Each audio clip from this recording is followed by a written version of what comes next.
أعوذ بالله من الشيطان الرجيم.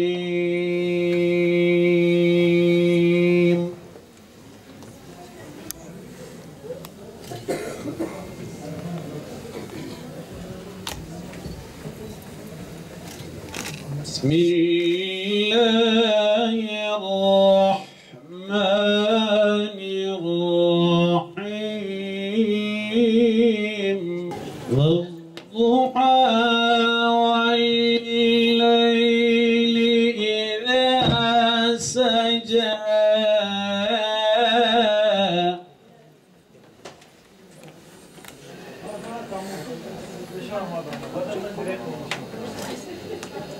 ما ودعك ربك وما قلى وللآخرة خير لك من الأولى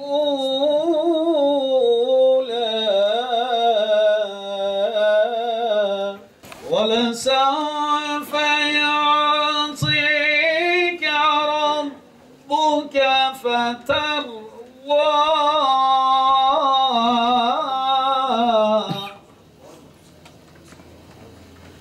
ألم يجدك يتيما فآوى.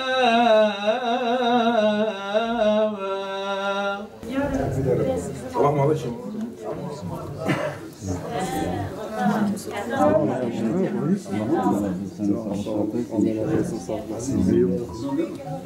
Namaz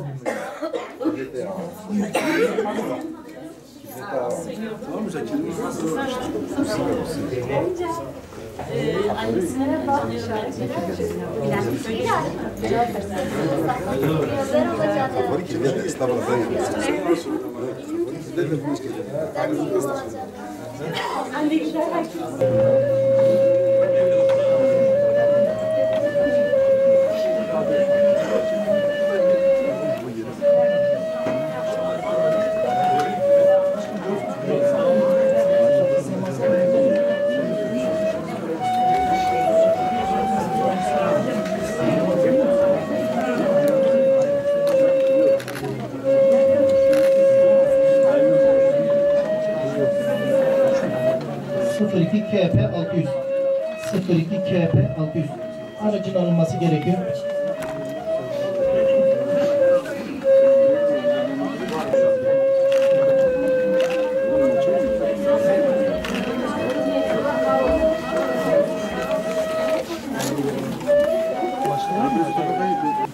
Kudüs, ey Kudüs, kor ateşlerde yanan, kanayan yaram, ey Kudüs.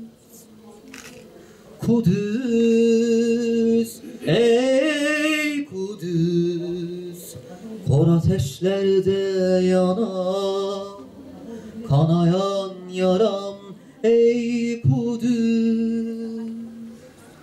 Kollarında çileler eriten, umudu büyüten, ey Kudüs.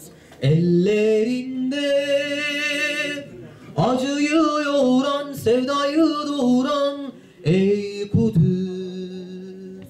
Kollarında çileler eriten, umudu büyüten, ey Kudüs. Ellerinde acıyı yoğuran, sevdayı doğuran, ey Kudüs. Kudüs, ey Kudüs. Tel örgüler ardında bekleyen sevdam, ey Kudüs. Kudüs, ey Can Muhammed'i aradım, Medine yoluna vardım. Can Muhammed'i aradım, Onu görmekmiş muradım Medine'nin yollarında, Medine'nin yollarında, yollarında, yollarında güller açmış ravzasında. Medine bakar Mekke'ye, gönül onun sevdasında. Resulullah çağırıyor, gönül sanki çıldırıyor. Resulullah çağırıyor, gönül sanki çıldırıyor. Bastığım yerler yanıyor Medine'nin yollarında, Medine'nin yollarında. Cenab-ı Hak ayet-i kerimede لَقَدْ خَلَقْنَا الْاِنْسَانَ ف۪ي اَحْسَنِ تَقْوِيمٍ Biz insanı en güzel şekilde yarattık. Şimdi biz bazen şöyle bakıyoruz. İki ayağı üzerinde durabilen omurgalı insan, hayvan sadece insan, yaşayabilen insan. Allah da öyle diyor. Biz insanı en güzel şekilde yarattık. Hem fiziki görüntüsü, hem akıl, hem ruh dünyası, hem gönül dünyası, sevgi, muhabbet, merhamet, şefkat sadece insanda var. Allah Resulü sallallahu aleyhi ve sellem dua ediyor. Allahümme ehsente halqi fe ehsin hulqi. Allah'ım yaratılışımızı güzel yaptığın gibi ahlakımızı da güzelleştir. İnsanı güzel yaratmış. Ama insan bazen kendini çirkin görebiliyor değil mi? Bazen de kendisini çirkinleştiriyor. Kur'an-ı Kerim diyor ki ben seni güzel bir şekilde yarattım diyor. O zaman dış görüntü değil. O zaman suret değil. Yani siret. İç, gönül alemi. Allah Resulü yine buyuruyor. İnna Allah la yanzuru ila suvarikum ve emvalikum velakin yanzuru ila kulubikum ve a'malikum. Allah sizin suretlerinize, dış görüntülerinize, mallarınıza, mülklerinize bakmaz. Görüntü kötü olmuş. Saç dökülmüş. Adam kısa boylu olmuş. Adam uzun boylu olmuş. Zayıf olmuş, şişman olmuş. Bunlar biliyorum ki sizler bu konuyu benden daha iyi biliyorsunuz. Allah sizin dış görüntülerinize bakmaz, suretlerinize bakmaz. Ya Allah sizin kalplerinize bakar ve niyetlerinize bakar ve amellerinize bakar. İnsan görüntüsüyle değil, insan suretiyle değil, insan siretiyle güzel. Kim engelli olmak ister? Engelli olmayanlar bunun değerini bilemez. Hiç kimse istemez. Kim fakir düşmek ister? Kimse istemez. Kim yetim olmak ister? Kimse istemez. Ama Allah öyle bir düzen yaratmış ki yetimin babasını alıyor, zeka veriyor. Engelli kardeşlerimiz biliyorlar. Evet, gözleri alıyor ama gönül gözü açılıyor. Doğru mudur? Yanlış bir şey söylemiyorum değil mi? Yani Zülfiyar'e dokunmayayım, Gayretullah'a dokunmayayım.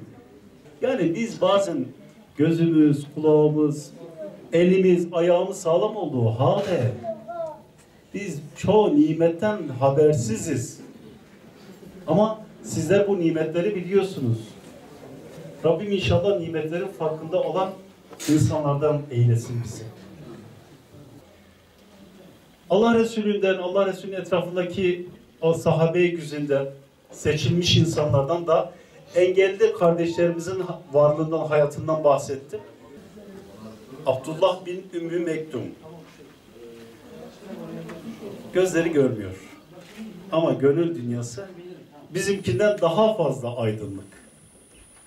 Göz görmüyor ama imanı bizimkiyle, benimkiyle kıyaslanmayacak derecede.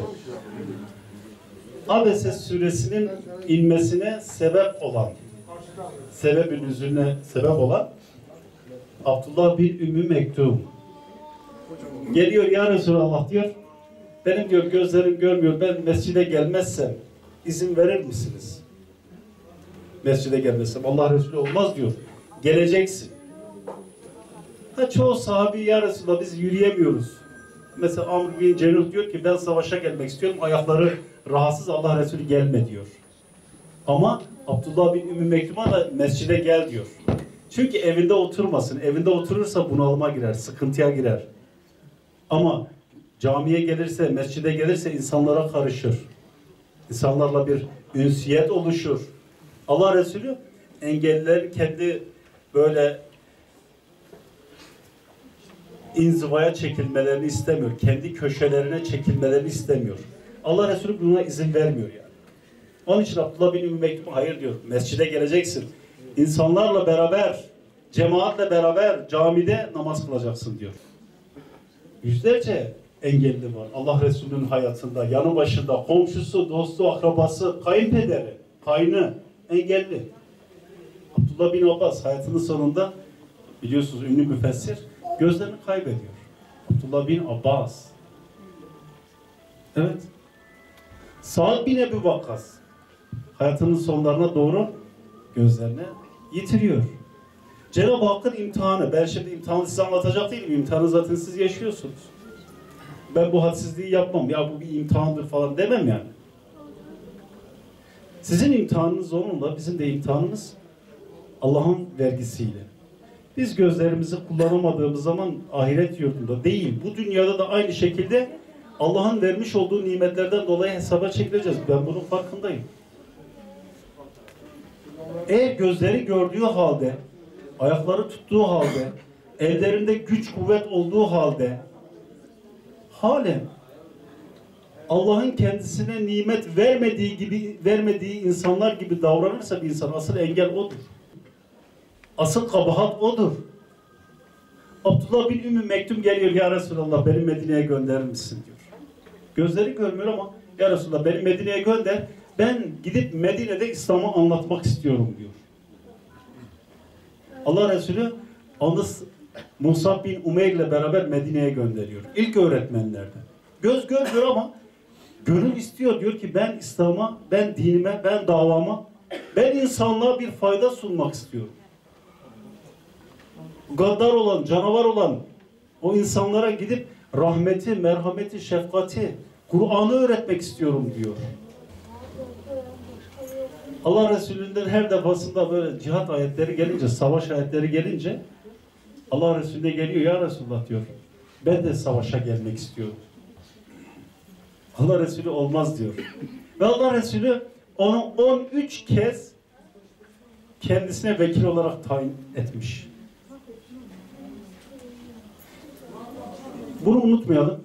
Allah Resulü 13 kez Abdullah bin Ümmü Mektum'u kendi yerine vekil olarak tayin etmiş. Devlet başkanı olarak.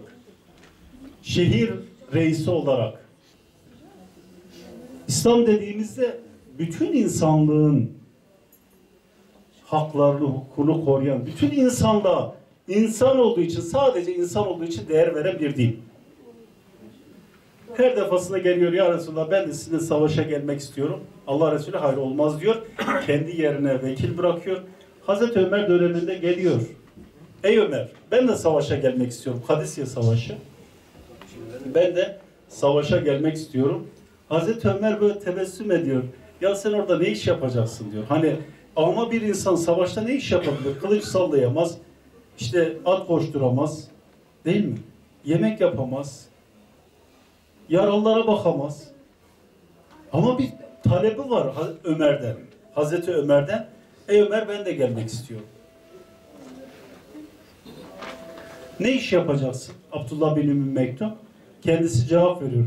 Ey Ömer diyor ben sancağı tutarım. Ben sancağı tutarım. Birinin tutması gerekiyor sancağı. Ve düşmanın geldiğinde görmem, onun için kaçmam. Ve gerçekten sancağı tutuyor.